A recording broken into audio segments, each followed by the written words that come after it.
ఢిల్లీలోనే ఉన్న సీఎం రేవంత్ రెడ్డి ఇవాళ ప్రధాని నరేంద్ర మోడీతో భేటీ కానున్నట్లు తెలుస్తోంది. కేంద్ర హోంమంత్రి అమిత్ షాను సైతం కలిసే అవకాశం ఉన్నట్లు సమాచారం. కేంద్ర ప్రభుత్వం బడ్జెట్పై కసరత్తు చేస్తున్న తరుణంలో సీఎం రేవంత్ రెడ్డి ఇప్పటికే పలువురు కేంద్ర మంత్రులను కలిసి తెలంగాణ సమస్యలను వారి దృష్టికి తీసుకెళ్లి నిధులను కేటాయించాలని కోరారు.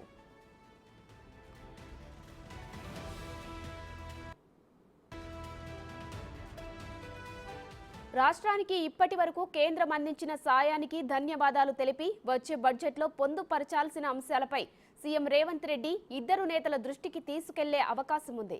ఈ సమావేశంలో పాల్గొనడానికి ఉప ముఖ్యమంత్రి మల్లు భట్టి విక్రమార్క కూడా ఢిల్లీకి వస్తున్నట్లు సమాచారం. మరోవైపు ఏపీ సీఎం చంద్రబాబు కూడా ఇవాళే మోదీ అమిత్ షాలతో భేటీ అవుతున్నారు. విభజన సమస్యలపై ఇరు రాష్ట్రాల సీఎంలు 6వ తేదీన హైదరాబాద్లో సమావేశం కావడానికి ముందు ఇద్దరు ఢిల్లీలో ప్రధాని హోంమంత్రులను కలవనుండడం ప్రాధాన్యాన్ని సంతరించుకుంది. అయితే ఢిల్లీలోని సీఎం రేవంత్ రెడ్డి కార్యాలయం ఈ భేటీ సమయాలను ఇంకా ధృవీకరించలేదు.